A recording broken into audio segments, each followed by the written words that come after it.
નમસ્તે.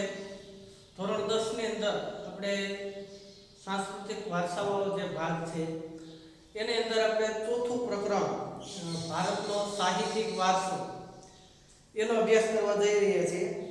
તો શરૂઆતની અંદર આ જે આપણે પ્રકરણ છે એની અંદર કઈ કઈ બાબતો અને શેની ચર્ચા કરશું એને થોડીક માહિતી મેળવીએ. તો એની અંદર છે શરૂઆતની અંદર ભાષાનો વિકાસ. તો એની અંદર ભારતની અંદર ભાષા અને સાહિત્ય એની શરૂઆત કેવી રીતે થઈ, બરોબર, ભાષાનો વિકાસ કેવી રીતે થયો છે. એક અંદાજ પ્રમાણે કહીએ કે ભાઈ શરૂઆતની અંદર વિચારોના આદાન પ્રદાન માટે કેટલાક સંકેતોનો ઉપયોગ થતો હોય છે. દાખલા તરીકે કોઈ પ્રાણી હોય, બરોબર, પક્ષી હોય કે પછી તો એની કેટલીક ભાષાઓ હોય, સાંકેતિક ભાષાઓ, બરોબર. પશુ પક્ષીઓ આ બધાની અંદર એ પોતાના જે વિચિત્ર હરકત અથવા તો એના જે અલગ અલગ પ્રકારના અવાજો એના આધારે જે એ ભયનો સંકેત કરે કે પછી પોતે આનંદ હોવાનો અથવા તો બીજાને બોલાવવા માટે જે કંઈ વિશિષ્ટ અવાજ કે સંકેતો કરતા હોય તો એ એક પ્રકારની ભાષા થઈ ગઈ હોય. તો ભાષાની અંદર સામાન્ય રીતે શું હોય તો કે તમે તમારા વિચાર છે એ બીજા સુધી પહોંચાડો તો એને એક પ્રકારની ભાષા કહેવાય. તો એની અંદર સૌથી પહેલા છે એ ભારતની અંદર શરૂઆતનું ભાષા સાહિત્ય.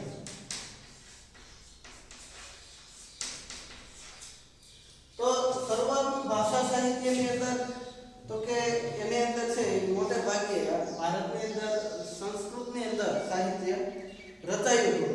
તો પ્રાચીન ભાષા સાહિત્યની અંદર શરૂઆતની અંદર 4 વેદ, બરોબર, વેદોની રચના થઈ હતી.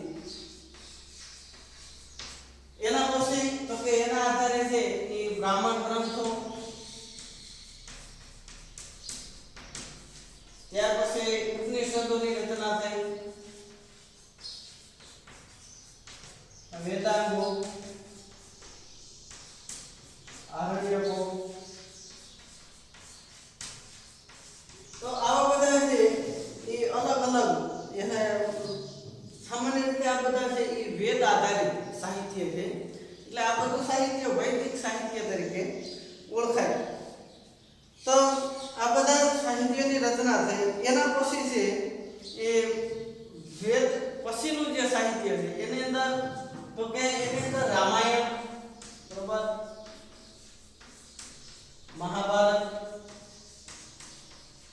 મહાભારત છે એ વિશ્વનો સૌથી મોટો, બરોબર, કાવ્ય ગ્રંથ છે. રામાયણ મહાભારતની રચના થઈ. ત્યાર પછી એને આધારિત કેટલાક જે મહાકવિઓ અને લેખકો હતા તો એમને પણ આ રામાયણ અને મહાભારત આધારિત પોતાની શૈલીની અંદર અથવા તો એને આધારિત નાટકો અને મહાકાવ્યો લખ્યા છે. ત્યાર પછી બૌદ્ધ સાહિત્યની રચના થઈ.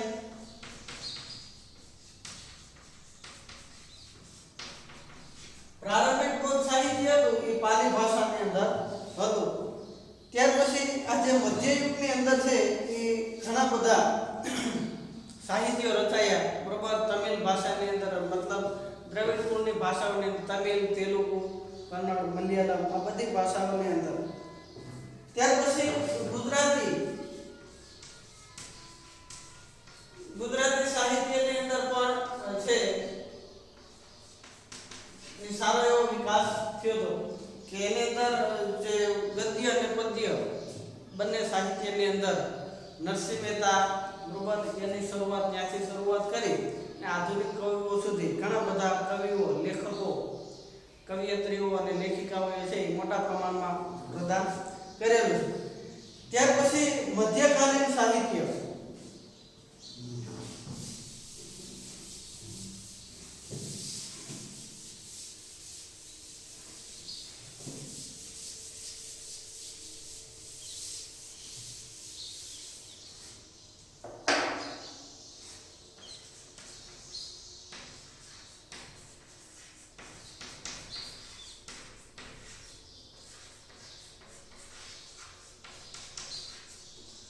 મધ્યકાલીન સાહિત્યની શરૂઆત કરીએ તો એની શરૂઆત છે એ કાશ્મીરની અંદર મુખ્ય બે ગ્રંથો રચાયા, કથા શરીફ સાગર અને રાજતરંગીણી.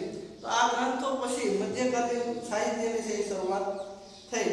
ત્યાર પછી હિન્દી ભાષાની અંદર પણ છે એ વીરગાથાઓ લખાવાની ચાલુ થઈ, બરોબર.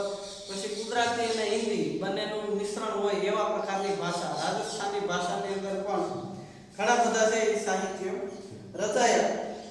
ત્યાર પછી સલ્તનત કાળની અંદર છે એ અલગ અલગ હિન્દી આધારિત, બરોબર, વ્રજ બોલી, ખડી બોલી, આ બધાની અંદર સાહિત્યો રચાયા. ત્યાર પછી છે એ ફારસી ભાષા એ દિલ્હી સુલતાનોની રાજભાષા હતી, બરોબર, જે હિન્દી જેવી જ આવે. અને હિન્દીની અંદર ઘણા બધા શબ્દો ફારસી ભાષાના શબ્દો હોય છે. ગુજરાતી ભાષાની અંદર પણ ફારસી શબ્દો જોવા મળે. ત્યાર પછી અમીર ખુસરો છે એને પણ છે એ હિન્દી ભાષાની અંદર છે એ મોટા પ્રમાણમાં પ્રદાન કરેલું છે. ત્યાર પછી જે સંત કવિઓ હતા, બરોબર, કબીર, નાનક, સુરદાસ, તો આ બધાએ છે પોતપોતાની જે ભાષાઓ હતી એના અંદર છે મહત્વનો ફાળો આપેલો છે. ત્યાર પછી હિન્દી ઉપરાંત અલગ અલગ, બરોબર, બંગાળીની અંદર, મરાઠીની અંદર, આ બધાની અંદર છે એ ભક્ત કવિઓ હતા. તો એને પોતપોતાની ભાષાની અંદર છે એ ભક્તિ ગીતો લખ્યા હતા. ત્યાર પછી જે પ્રાદેશિક જે શાસકો હતા, બરોબર, ગુજરાતની અંદર જે શાસકો હોય, દક્ષિણ ભારતના, તો એ જે પ્રાદેશિક શાસકો હોય જે તે પ્રદેશની અંદર, તો એ શાસકોએ પણ છે એ પોતપોતાના સમયની અંદર ભાષા સાહિત્યને છે યથાયોગ્ય છે એ પ્રોત્સાહન આપેલું હતું. ત્યાર પછી તુલસીદાસ, સુરદાસ એને હિન્દી ભાષાની અંદર છે એ મોટા પ્રમાણમાં છે એ પ્રદાન કરેલું છે. અકબર, બરોબર, અકબરે છે એ પોતાની જે રાજ્યની અંદર અલગ અલગ ભારતના જે સંસ્કૃત સાહિત્ય હતા, બરોબર, રામાયણ, મહાભારત, ભગવદ્ ગીતા, તો એ બધાનું છે એ અલગ અલગ ભાષાની અંદર ભાષાંતર માટે છે એને અલગ ખાતું અથવા તો ક્ષેત્ર છે એ ચાલુ કર્યું. ત્યાર પછી ઉર્દુ ભાષાનો પણ વિકાસ થયો. અને આટલું જોયા પછી આપણે પ્રાચીન વિદ્યાપીઠો છે એની અંદર 4 વિદ્યાપીઠો ભણવાની છે.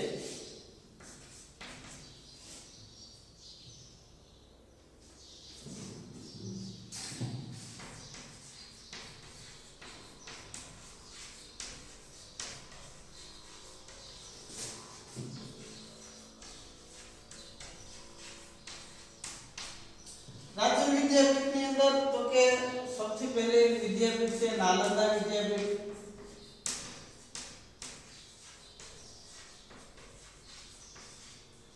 બરોબર, આ વિદ્યાપીઠ છે એ પ્રાચીન ભારતની વિશાળ વિદ્યાપીઠમાં સ્થાન ધરાવ્યું કે એ મોટી પ્રાચીન સમયની વિદ્યાનું શિક્ષણનું કેન્દ્ર હતું. તો એની અંદર છે એ 7મી સદીની આસપાસ છે મોટા પ્રમાણની અંદર જ્યાં વિદ્યાર્થીઓ અભ્યાસ કરતા. બહુ વિશાળ છે એ જગ્યાની અંદર પથરાયેલી હશે, એના ખંડેરો ઉપરથી એવું જોઈ શકાય. એવું લાગે આપણને કે ભાઈ આ બહુ વિશાળ યુનિવર્સિટી જેને કહીએ કાંઈ, કે તમામ ક્ષેત્ર અને તમામ વિષયોનું છે શિક્ષણ આપવામાં આવતું. વિદેશથી છે જ્યાં વિદ્યાર્થીઓ છે ભણવા માટે આવતા અને વિદ્યાર્થીઓને શિક્ષણ માટે અને ભણવા રહેવા જમવાની છે એ બધી જ વ્યવસ્થા છે એ નિઃશુલ્ક મફતમાં આપવામાં આવતી. પણ એની અંદર પ્રવેશ મેળવવા માટે સૌથી પહેલા છે પ્રવેશ પરીક્ષા પાસ કરવી પડે. એ પ્રવેશ પરીક્ષા પાસ થાય તો અંદર રહી અને અભ્યાસની ને એ બધી સુવિધાઓ મળે. વિશાળ છે મોટો પુસ્તકાલય વાળો વિસ્તાર, બરોબર, નાનકડા એવા ગામ કરતાં પણ મોટો એવો બધો વિસ્તાર છે એ પુસ્તકાલય. એની અંદર અલગ અલગ પ્રકારના ઘણા બધા પુસ્તકો હતા. પણ જ્યારે આ વિદ્યાપીઠનો નાશ થયો ત્યારે આ બધા સાહિત્ય છે એ સળગાવી દેવામાં આવ્યું. ઘણા દિવસો, મહિનાઓ સુધી આ સાહિત્ય સળગ્યું હતું. ત્યાર પછી તક્ષશિલા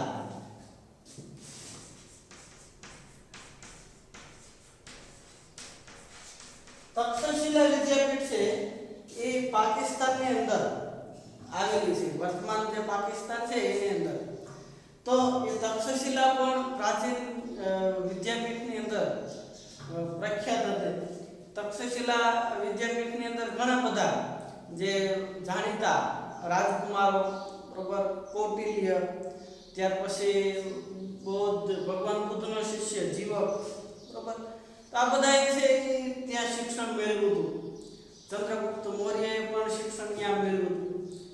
તો આ બધા રાજકુમારો, વારાણસીના ઘણા બધા રાજકુમારો એ બધા તક્ષશિલામાં છે એ શિક્ષણ મેળવવા માટે જતા.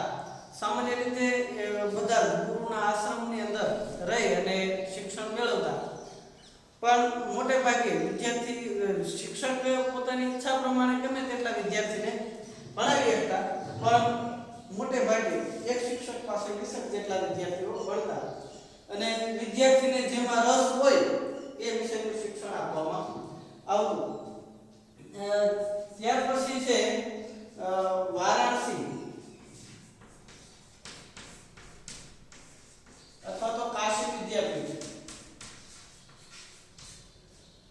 કાશી વિદ્યાપીઠ છે એ વારાણસી, બરોબર, 7મી સદીની પહેલા ઈસવીસન પૂર્વેની. તો એ સમયે છે એ વારાણસી વિદ્યાપીઠ છે એ ખૂબ જ પ્રખ્યાત હતું. અને વારાણસી છે એ વેદવ્યાસનો આશ્રમ હોવાનો પણ ઉલ્લેખ જોવા મળે. ત્યાર પછી વલ્ભાચાર્ય ને જે કઈ ચૈતન્ય મહાપ્રભુ, તો આ બધા જે કઈ ભક્ત કવિઓ છે તો પોતે મતના પ્રચાર માટે, પોતાને જે મત હતો, સંપ્રદાયનો પ્રચાર હતો, એના માટે વારાણસી ઉપર છે એ પસંદગી ઉતારી. ત્યાર પછી જગતગુરુ શંકરાચાર્ય એમણે પણ પોતાના મતના પ્રચાર માટે પ્રસિદ્ધિ છે એ વારાણસીમાંથી મેળવી. તો આ બધા વારાણસીનું પણ મોટા પ્રમાણની અંદર મહત્વ રહેલું છે. ત્યાર પછી ચોથી વિદ્યાપીઠ છે વલ્લભી વિદ્યાપીઠ.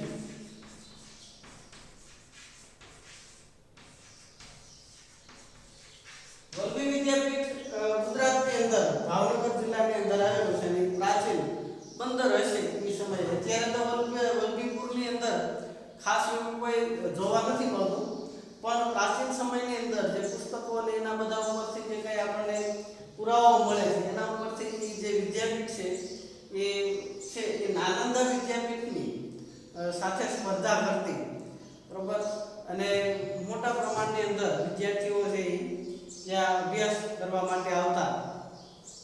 ઉત્તરના મેદાનમાંથી જે વિદ્યાર્થીઓ વલ્લભી વિદ્યાપીઠમાં શિક્ષણ માટે આવતા. જે વધારે જ્ઞાની વિદ્યાર્થીઓ હોય, બરોબર, એમના નામ દરવાજા ઉપર છે લખવામાં આવતા.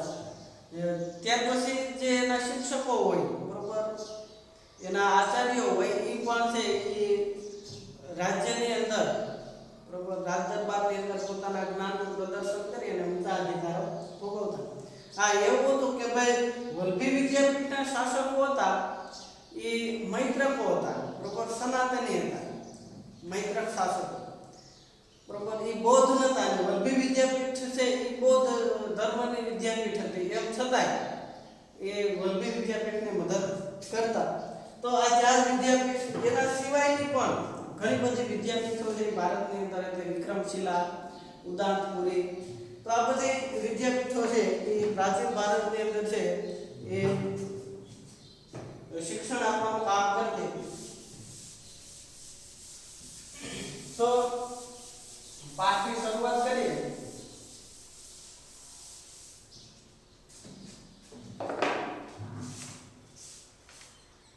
તો કે માનવી પોતાના વિચાર, ભાવ, લાગણી, ઉર્મિ, બરોબર, મનની અંદર જે કઈ ભાવ જાગે એ અન્ય માનવી કે પ્રાણી સુધી પહોંચાડવા માટે કેટલાક હાવભાવ કે સંકેતો કે ચિત્રનો કે ધ્વનિનો આશરો લે. તો એનાથી બોલી અને લિપિનો ઉદ્ભવ થયો છે. બોલી, તમે જે બોલો એને બોલી કહેવાય, ને લખવા માટે એ લિપિ કહેવાય. અહીંયા આપણે જે લખાણ કર્યું છે એ ગુજરાતી લિપિ કહેવાય. હિન્દીમાં લખ્યું હોય, બરોબર, ઉપર શીરો રેખા હોય તો એને દેવનાગરી લિપિ કહેવાય.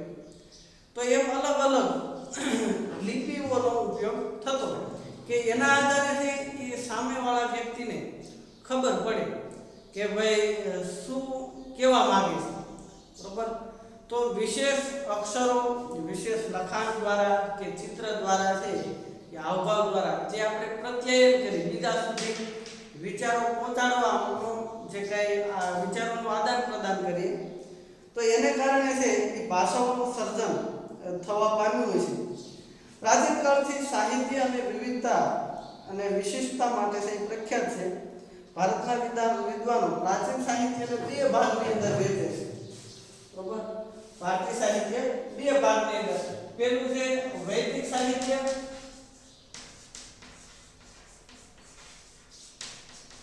અને વૈદિક સાહિત્ય પછીનું સાહિત્ય છે પ્રશિષ્ટ સાહિત્ય.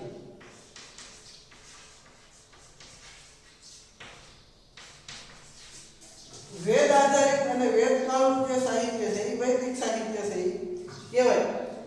ભાષા અને સાહિત્ય તો કે એની તરફ સદીઓથી વિવિધ ભાષાનો ઉદ્ભવ થયેલો જોવા મળે અને મોટા ભાગની ભાષાઓ છે એ એકબીજા આધારિત છે, બરોબર. એક ભાષામાંથી અન્ય બીજી ભાષા છે જોવા મળતી હોય. દાખલા તરીકે આપણે ગુજરાતી ભાષા હોય તો ગુજરાતની અંદર ઘણી બધી ભાષાઓ બોલીઓ જોવા મળે. ગુજરાતી ભાષા તો છે જ, પણ પ્રાદેશિક બોલીઓ અલગ અલગ હોય. દાખલા તરીકે સોરઠ જે સૌરાષ્ટ્ર વિસ્તારની બોલી અલગ હોય, ત્યાર પછી ભાવનગર જે ગોહિલવાડ કહેવાય એની બોલી અલગ, જામનગરની અલગ, ત્યાર પછી ઉત્તર ગુજરાત મહેસાણા, બરોબર, દક્ષિણ ગુજરાત, તો આ બધાની ભાષાઓ અલગ અલગ છે. તો એને આધારે સામાન્ય રીતે છે એ મોટા સિટીઓની અંદર તમે જાઓ, દાખલા તરીકે અમદાવાદની અંદર જાઓ તો ત્યાં અમુક વિસ્તારનો જે કાંઈ મોટા બજારો હોય એને એ લોકોને ખબર પડી જાય કે આ બોલીને આધારે કે ભાઈ આ કયા વિસ્તારમાંથી કે ગુજરાતના કયા વિસ્તારમાંથી આવેલો છે. તો બોલીને આધારે, બરોબર, કચ્છની બોલી અલગ હોય તો એ બોલે એના ઉપરથી ખબર પડી જાય કે ભાઈ આ કચ્છ આનું વતન હશે. તો એમ છે ધીમે ધીમે ભલે બધા જ ગુજરાતી બોલે પણ એ બોલવાની છતાં એની જે પદ્ધતિ રીત છે એને આધારે છે એ ભાષાની અંદર પરિવર્તન આવે. તો એમ સમયાંતરે ધીમે ધીમે જે એક ભાષામાંથી બીજી ભાષા છે એ ઉદ્ભવતી હોય, સમયાંતરે છે એ ભાષા ઉદ્ભવે. તો સામાન્ય રીતે જોઈએ તો કે શરૂઆતની અંદર જે ભાષાઓ ઉદ્ભવી અને એમાંથી જે અલગ અલગ ભાષાઓનું મૂળ જોઈએ તો એ મૂળ છે એ સંસ્કૃતની અંદર જોવા મળે. વર્તમાન સમયની અંદર સંસ્કૃત ભાષાનો ઉપયોગ ઓછો છે, પણ ધાર્મિક કાર્યોની અંદર વર્તમાન સમયની અંદર પૂજા વિધિની અંદર યજ્ઞોની અંદર સંસ્કૃતનો છે ઉપયોગ થાય છે. સામાન્ય રીતે માનવી પોતાની અભિવ્યક્તિ કરવા અને જીવવા માટેની તક ભાષા દ્વારા પૂરી પડે કે ભાઈ પોતાના વિચારો રજૂ કરવા હોય, કોઈને સમજાવવા હોય, બરોબર, કે પોતાના મનમાં કયા પ્રકારના વિચારો છે, કોઈને કંઈ કહેવું હોય તો અને સામા વ્યક્તિ જે આપણને કહે, સામેવાળી વ્યક્તિ જે કાંઈ બોલે ને આપણને જે સમજાવવા માંગતી હોય તો એ આપણે સમજવા માટે જે વ્યક્તિ બોલનાર છે તે અને જે સાંભળનાર છે તે બંને ભાષાના જાણકાર હોવા જોઈએ. તો તે સમયે અત્યારે જે સંસ્કૃતનો જે ઉપયોગ થાય છે, બરોબર, એ ફક્ત બહુ સીમિત છે, બરોબર. પ્રાચીન ગ્રંથોની બધું વાંચવું હોય તો એ સંસ્કૃતમાં લખેલા ગ્રંથો છે એ જાણવા અને શીખવા માટે સંસ્કૃતનો ઉપયોગ થાય છે. પ્રાચીન ભારતની લિપિ હડપ્પા સમયની છે, બરોબર. હડપ્પા સમયની જે કાંઈ જૂના આપણા અવશેષો મળ્યા, બરોબર, મોહેંજો-દડો અને સિંધુ ખીણની સંસ્કૃતિના અવશેષો, તો એ અવશેષોની અંદર કેટલાક લખાણો, બરોબર, સાઇન બોર્ડ જોવા મળ્યા કે એની ઉપર છે લખાણ જોવા મળ્યું. મોટે ભાગે આ બધી લિપિ હતી ચિત્રાત્મક હતી કે અલગ અલગ ચિત્રો પ્રકારની પ્રતિકૃતિ અથવા તો એના અક્ષરો નાના નાના ચિત્રાત્મક લિપિની અંદર લખાયેલું હતું. તો આ સાઇન બોર્ડ છે અથવા તો એમની જે લિપિ છે એ હજી સુધી ઉકેલાઈ શકી નથી. ત્યાર પછી મહર્ષિ પાણીની, બરોબર, એ સંસ્કૃત ભાષાના વ્યાકરણ શાસ્ત્રી છે.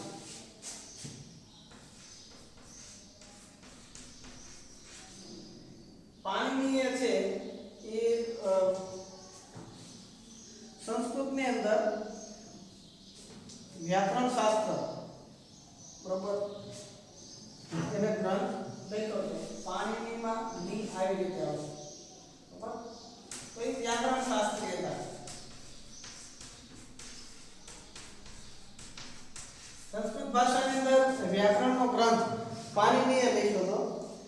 સંસ્કૃત ભાષાને આર્ય ભાષા કે ઋષિઓની ભાષા તરીકે ઓળખવામાં આવે.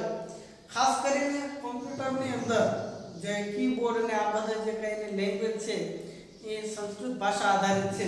પણ કેવી રીતે છે એ મને બહુ કઈ ખાસ ખબર નથી. આ જે વ્યાકરણ શાસ્ત્ર જે એને લખ્યું હતું એ ઈસવીસન પૂર્વે 4th સદીની અંદર લખાયેલું હતું.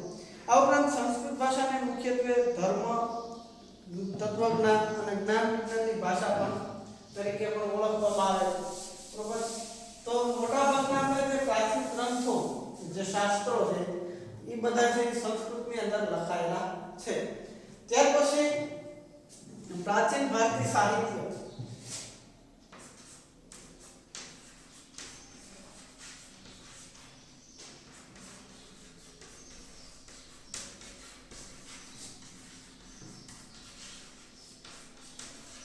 પ્રાચીન ભારતીય સાહિત્યની અંદર જોઈએ તો સૌથી જૂનો વેદ બરોબર ઋગ્વેદ. ઋગ્વેદ પછી છે એ સામવેદની રચના થઈ. એના પછી યજુર્વેદ,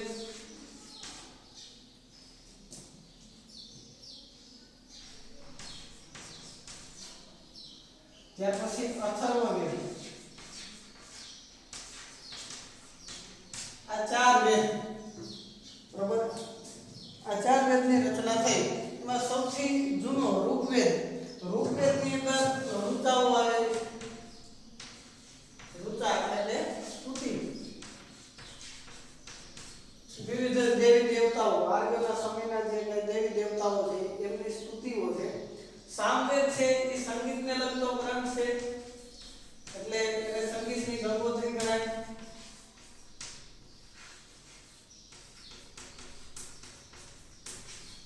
સંગીતનો ઉદ્ભવ સામવેદમાંથી શરૂઆત થઈ એવું માનવામાં આવે. યજુર્વેદ તો યજ્ઞ ને લગતી માહિતી બરોબર, પૂજા અર્ચના હોમ હવન કેવી રીતે કરવા એને લગતી માહિતી છે. અથર્વવેદની અંદર કર્મકાંડ બરોબર. ત્યાર પછી રોગોની સારવાર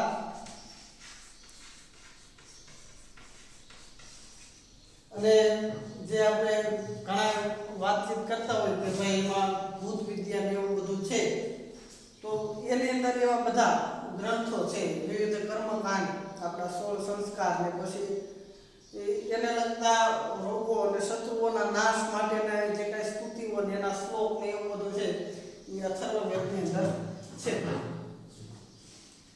તો એની વિગતે ચર્ચા કરીએ તો સૌથી પહેલા ઋગ્વેદ.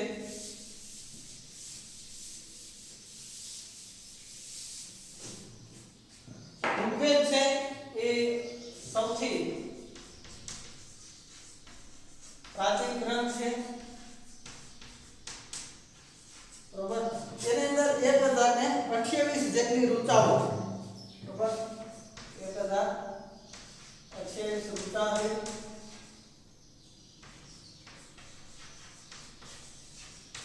એમાં 10 ભાગ અથવા તો મંડળ 10 ભાગ છે. બીજો અને 8મો ભાગ એ પછીથી જોડવામાં આવ્યો બરોબર. પ્રાચીન સમયના જે ઋષિ મુનિઓ હતા એ ઋષિ મુનિઓએ એમના દેવ બરોબર ઇન્દ્ર, સોમ બરોબર, સૂર્ય આ બધા એમના દેવોને લગતી સ્તુતિઓ ઋચાઓ એટલે એમની સ્તુતિઓ એને લગતી સ્તુતિઓ આવેલી છે. તો એમની સ્તુતિઓ અને એમના ઉષાને સંબોધન કેટલી સ્તુતિઓ વધારે મનમોહક બરોબર, ખૂબ જ આપણને વાંચવી ગમે એવા પ્રકારની સ્તુતિઓ એની અંદર આવેલી છે. આ ઉપરાંત આર્યોનો વેદ આર્યોના સમયનો હોવાથી એમાં આર્યોને જે કાંઈ સામાજિક સ્થિતિ